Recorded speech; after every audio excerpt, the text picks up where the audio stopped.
네, 오늘 말씀 우리가 다 같이 보도록 하겠습니다. 오늘 말씀은 누가복음 8장입니다. 누가복음 8장 40절에서 48절 말씀까지 제가 말씀을 봉독하도록 하겠습니다. 예수께서 돌아오심에 무리가 환영하니 이는 다 기다렸음이로라.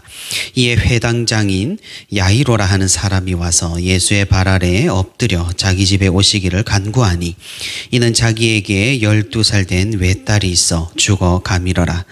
예수께서 가실 때에 무리가 밀려들더라. 이에 12해를 혈루증으로 앓는 중에 아무에게도 고침을 받지 못하던 여자가 예수의 뒤로 와서 그의 옷가에 손을 대니 혈루증이 즉시 그쳤더라. 예수께서 이르시되 내게 손을 댄 자가 누구냐 하시니 다 아니라 할 때에 베드로가 이르되 주여 무리가 밀려들어 미나이다. 예수께서 이르시되 내게 손을 댄 자가 있도다. 이는 내게서 능력이 나간 줄 알미로다 하신대 여자가 스스로 숨기지 못할 줄 알고 떨며 나와 엎드려 그 손댄 이유와 곧 나은 것을 모든 사람 앞에서 말하니 예수께서 이르시되 딸아 내 믿음이 너를 구원하였으니 평안히 가라 하시더라. 아멘. 네, 오늘도 주님을 만나고 또 주님께 아뢰기 위해 이렇게 기도의 자리로 나오신 우리 모든 성도 여러분 진심으로 환영합니다. 하나님의 크신 위로와 평강이 이 시간 충만히 있기를 소망합니다. 우리가 지난주에 살펴본 대로 예수님께서는 거라사인이라는 이방 지역에서 복음을 전하셨습니다. 이 거라사인에서 다시 갈릴리 지방으로 예수님의 일행이 돌아왔습니다. 예수님은 여기에서는 굉장히 열렬한 환영과 지지를 받습니다. 거라사인 사람들과는 조금 사뭇 대조적인 모습을 우리가 살펴볼 수가 있는 것이죠. 그 이유를 찾아보자면 아무래도 갈릴리 지방에서 일찍이 예수님께서 하신 그런 많은 사역들, 그런 일들 때문일 것입니다. 거라사인에서는 처음 보이신 이적이 조금은 끔찍한 사건일 수도 있겠습니다만 갈릴리 지방에서는 예수님께서는 수많은 사람들을 고치시고 또 귀신 들린 자들도 치유를 하시고 사람들에게 소망을 가지게 하는 그런 천국의 메시지를 전파하셨습니다. 그러니까 거라사인 사람들과는 다르게 갈릴리 사람들에게 예수님은 굉장히 인기가 많았고 돌아오자마자 돌아왔다는 그 소문이 갈릴리 전 지역에 퍼져서 사람들은 끊임없이 몰려왔던 것이죠. 사람들은 예수님에게 기대를 했습니다. 어떤 기적을 보여주실지 또는 어떤 이적을 보여주실지를 말입니다. 물론 예수님께서는 충분히 그런 능력이 있으신 분이셨죠. 그리고 그런 모습을 보여주실 때도 있으셨습니다. 우리가 생각을 해본다면 바람과 파도를 잔잔하게 하시고 또 군대 귀신을 내어 쫓으시는 그 모습에 사람들은 열광을 했던 거죠. 오늘 말씀에서 사람들의 그런 열광과 기대와는 다르게 예수님께서는 더욱 중요한 것을 이루고 계시는 것을 우리가 살펴볼 수가 있습니다. 그것은 기적과 이적 같은 극적이고 짜릿한 경험이 아니라 사람의 마음을 변화시키는 근본적인 사역입니다. 하나님에게 가장 중요한 일이 무엇이냐면은 하나님에게 가장 중요한 일은 사람의 마음이 변화되어서 하나님께로 돌아오는 것일 겁니다. 예수님께서는 이 점을 분명하게 하셨고 자신이 하나님이시기에 이 일을 우선적으로 행하신 것이죠. 사람들은 예수님에게 자꾸만 자극적인 것을 원하고 신비로운 것을 원했겠지만 오늘 예수님은 자신이 어떤 분인지 어떤 사역을 하러 이 땅에 오셨는지 하나님이 근본적으로 어떤 속성을 가지셨는지를 오늘 우리에게 보여주고 계십니다. 그것은 창조와 회복과 구원의 하나님입니다. 오늘 말씀을 통해 우리가 예수님의 사역을 잘 이해하고 그분의 초점으로 우리의 눈높이를 맞추어 더욱 근본적인 신앙으로 우리가 다시 돌아가기를 소망합니다. 갈릴리 지방으로 돌아온 예수님은 금세 사람들에게 둘러싸이셨습니다. 거라사인 지역과는 다르게 갈릴리에서는 예수님이 슈퍼스타였기 때문이겠죠. 모두가 정신이 없을 그때 어떤 사람이 예수님에게 엎드려 간청을 합니다. 그 사람은 바로 회당장이었던 야이로라는 사람이었습니다. 야이로의 이야기는 우리가 내일 한번 자세히 살펴볼 것입니다. 예수님은 야이로의 간청을 들으시고 그와 함께 그의 집으로 향하셨습니다. 사람들이 몰려들어서 이리저리 밀리고 치이는 그런 상황이었습니다. 급히 이동을 해야 하는 와중에 갑자기 예수님께서 멈추어 섰습니다. 그리고는 모두가 들을 수 있게 외치셨습니다. 내 몸에 손을 댄 자가 누구냐? 이 말을 들은 베드로는 좀 당황했습니다. 왜냐하면 지금 상황에서 누가 손을 대어도 이상하지 않았기 때문입니다. 베드로는 예수님에게 말했습니다. 선생님, 사람들이 너무나 몰려들어서 사실 수백 명이 선생님 몸에 손을 대었을 것입니다. 너무 민감하게 생각하지 마시기를 바랍니다. 그러자 예수님은 자초지종을 설명해 주십니다. 아니다. 단순히 내 몸에 손을 댄 것이 아니라 내게서 능력이 나간 것을 내가 알기 때문이다. 나로 인해서 고침을 받은 자가 대체 누구냐? 그제서야 사람들은 예수님이 무슨 말씀을 하시는지 이해를 했습니다. 다들 서로를 쳐다보기 시작합니다. 아니 대체 누가 바삐 가시는 선생님의 몸에 함부로 손을 대어서 능력을 앗아갔는가? 의심과 경계의 눈초리로 서로를 바라보는 아주 이상한 분위기가 되었습니다. 그러자 안절부절하던 어떤 여인이 예수님 앞으로 나와 엎드려 흐느끼기 시작합니다. 주님, 제가 그랬습니다. 제가 너무나 몸이 아파 평생을 고생했는데 주님의 소문을 듣고 와서 그 몸에 손을 대었습니다. 그러니 제가 깨끗이 나음을 입었습니다. 몰래 손을 댄 것, 제가 죽을 죄를 지었습니다. 사람들은 혀를 차기 시작했습니다. 아니 저런 부정한 여인이 감히 선생님의 몸에 손을 대다니. 아니 나음을 입을 것이라면 당당히 아뢰면 될 것이지 몰래 그런 짓을 하다니. 순식간에 분위기는 험악해지고 사람들은 예수님께서 무슨 말씀을 하실지 그 입에 집중을 합니다. 하지만 예수님께서는 언제 그랬냐는 듯이 부드럽게 대답을 하십니다. 딸아, 내 믿음이 너를 구원하였으니 평안히 가라. 사람들은 뭐라 할 말을 잃었습니다. 그 여인을 속으로 혹은 대놓고 욕하던 사람들은 꿀먹은 벙어리가 된 거죠. 다들 예수님이 호통을 치며 뭐라고 할 줄 알았기 때문입니다. 분명히 그 여인은 부정했고 율법에 거스르는 행동을 했기 때문입니다. 하지만 예수님께서는 이 여인을 불쌍히 여기셨고 이 여인의 고백을 들으시고 그 믿음을 보시고 그녀에게 평안을 빌어주셨습니다. 우리는 이 사건에서 예수님의 초점이 어디에 맞춰져 있는지 무엇에 맞춰져 있는지를 정확하게 살펴볼 수가 있습니다. 그것은 군중들이 원하는 이적이나 기적, 신비로운 것, 자극적인 것, 그런 것이 아닙니다. 우리가 살면서 간과하기 쉬운 가장 근본적인 것, 하나님께서는 창조 주시고 구속 주시고 회복해 하시는 분이라는 사실입니다.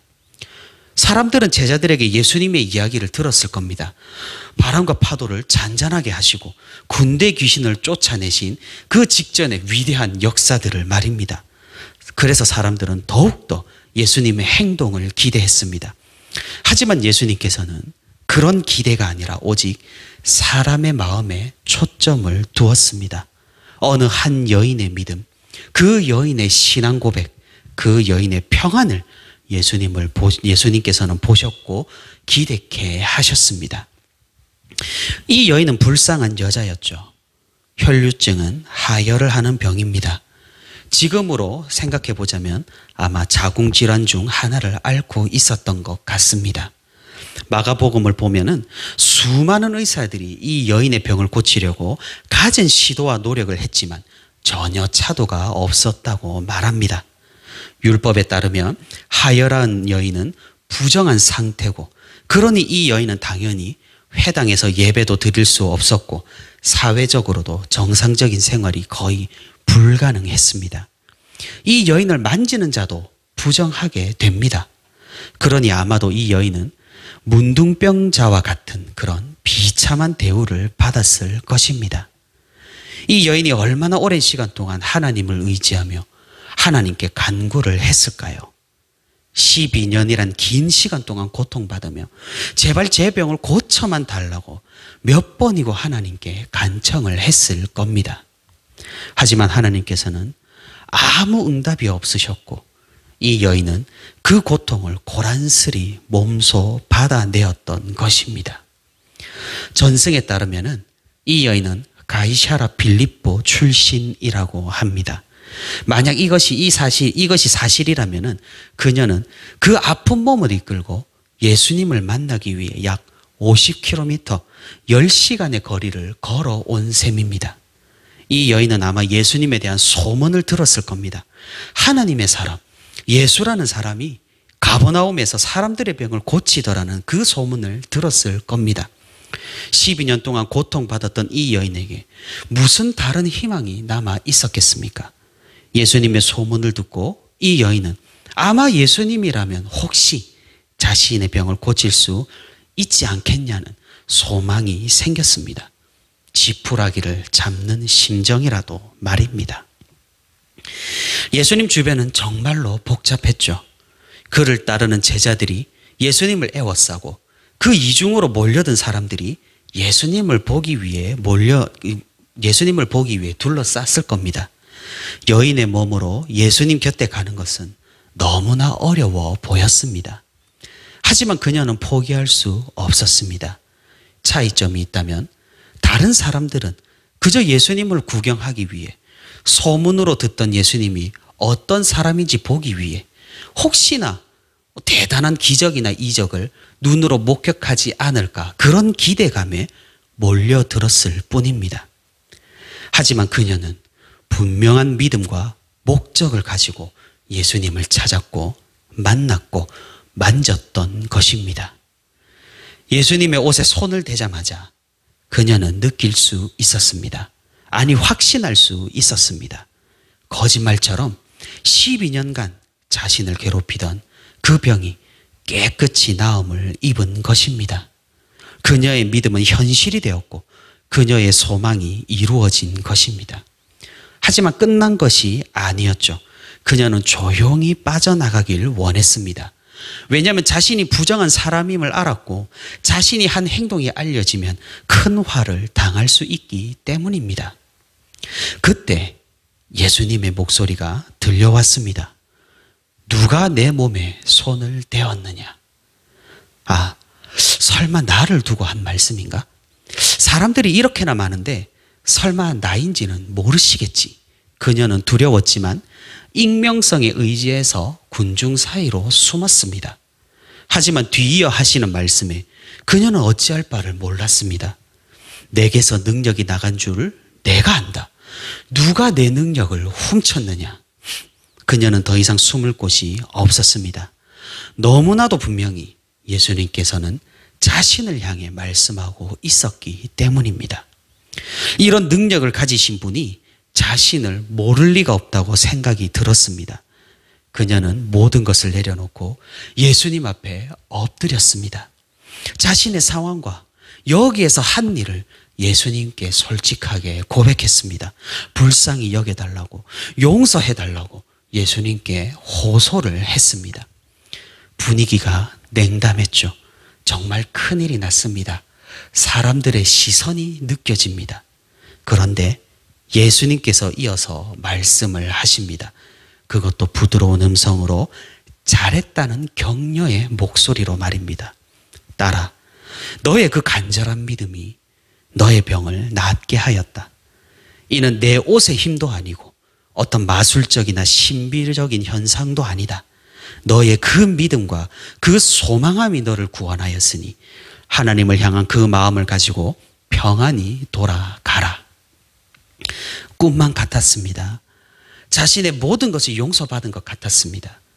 부정했던 자신이 완전히 회복이 되고 깨끗함을 입은 것 같았습니다. 12년이라는 그 불신의 시간이, 그 고통의 시간이 눈 놓듯 사라졌습니다. 다시 하나님을 찬양하게 되었습니다. 예수님께서 말씀하신 그 평안이 삶에 가득 차게 되었습니다.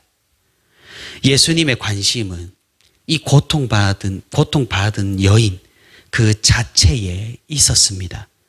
예수님은 이 여인의 근본적인 회복에 초점을 맞추셨습니다. 여인에 있어서 근본적인 회복이 무엇입니까? 단순히 병 고침이 아닙니다. 그 병으로 인해서 발생한 모든 왜곡과 불신과 죄악이었습니다. 예수님이 회복시킨 것은 병뿐만이 아니라 이 여인의 영혼이었습니다. 예수님에게는 어떤 기적적이고 요란하고 사람들이 볼만한 사건이 중요하지 않았습니다. 사람의 마음, 그 사람의 영혼이 하나님께로 돌아오는 그것을 가장 소중하게 여겼던 것입니다. 이 여인이 몰래 가려고 했지만 왜 예수님께서는 공개적으로 자신이 한 일을 말하게 하셨을까요? 아니 정말 이 여인의 처지를 잘 아신다면 그냥 몰래 가게 두어도 되지 않았을까요? 예수님은 이 여인이 혹시나 자신의 옷을 만짐으로 마술적인 힘으로 병이 나은 것은 아닌지 오해하지 않기를 바라셨습니다. 그리고 12년이란 시간은 누구나 다 이 여인이 어떤 사람인지를 알만한 충분한 시간입니다. 예수님은 사회적으로도 이 여인의 상황을 회복시키기를 또한 원하셨던 것이죠. 당연히 그녀의 회복은 예수님을 향한 그녀의 믿음 때문이었고 그 믿음이 자신의 병뿐만 아니라 사회적인 소외, 율법의 정죄에서도 벗어나고 회복되었다는 사실을 예수님께서는 알려주신 것입니다. 하나님의 창조물로서 창조주이신 하나님께서 그녀를 회복시키시고 구원하신 사건입니다. 평안히 가라. 예수님께서 마지막으로 하신 이 말씀을 우리가 원어로 더욱 자세히 풀어보면 평화 안으로 들어가라입니다. 무슨 말입니까? 그녀의 몸뿐만 아니라 영혼까지 하나님의 평화에 들어간 것입니다. 예수님은 그저 병만 고치시는 분이 아니라는 거죠. 예수님은 그저 우리의 현실 상황만을 해결해 주시는 분이 아니십니다. 예수님은 그저 우리의 물질과 우리의 현세의 고민만을 위한 분이 아니라는 사실입니다. 우리는 완악하여서 예수님에게 다른 것을 기대합니다. 획기적인 내 상황의 개선, 나의 기막힌 형통함, 내 삶의 질이 급속도로 성장하는 경험. 우리는 기적과 이적에 눈이 멀었습니다. 사실 이단에 빠지는 사람, 사이비에 정신이 팔린 사람, 이해가 되지 않는다고 우리가 생각하고 말할 수 있겠습니다. 하지만 그 이단이, 그 사이비가 그들에게 어떤 신적인 기적과 이적을 눈앞에서 보여주었다면, 지금 우리에게 당장 보여준다면 우리는 어떻게 행동하겠습니까? 말세의 광명한 천사처럼 사단은 우리에게 똑같이 이적과 기적을 보여줍니다. 이것이 믿을 만한 일이라며 우리를 미혹하는 것이죠. 우리가 이단에 빠지지 않더라도 이 교회에서 이단과 비슷한 믿음을 가진 것은 아닌지 우리가 스스로 돌아보기를 바랍니다. 예수님을 믿되 제대로 올바로 믿고 예수님이 맞추신 그 초점으로 우리가 그 신앙의 눈높이를 맞추기를 바랍니다. 예수님은 현세만을 개선시키지 않으셨습니다. 그녀의 영혼까지 예수님은 보셨고 하나님의 평안으로 전인적인 회복을 예수님께서는 시키셨다는 사실입니다. 말씀을 맺도록 하겠습니다. 사랑하는 우리 성도 여러분, 우리 모두 현혹되지 않기를 바랍니다. 예수님이 진정 누구신지, 어떤 일을 하시는 분이신지, 어디에 관심을 두시고 어떤 것을 소중하게 생각하시는지를 우리가 알기를 바랍니다. 주님은 하나님의 창조물인 우리 자체에 관심이 있으시고 우리가 진정 하나님께로 온전히 회복되기를 바라십니다. 우리의 현실적인 상황들, 개선되길 간절히 바라는 그 일들, 물론 주님께서는 모두 이해하시고 알고 계십니다. 하지만 그것만 해결된다고 우리의 모든 것이 해결되지는 않습니다. 주님은 그것과 동시에 우리의 전인적인 회복을 원하시고 행하십니다. 그래서 우리가 이렇게 간구하기를 바랍니다. 우리의 상황뿐만이 아니라 우리의 영혼을 위하여 우리가 간구하며 기도할 수 있기를 바랍니다. 그리한다면 주님께서는 우리에게 응답해 주실 것이며 우리를 불러 세우시고 우리가 고백하게 하시고 우리의 믿음을 칭찬하실 것입니다. 그 주님을 믿음으로 그 말씀을 신뢰함으로 오늘도 주님께 우리의 몸과 영혼, 전인을 맡기며 내어드리며 믿음의 길로 나아가는 저와 우리 모든 성도가 되기를 소망합니다.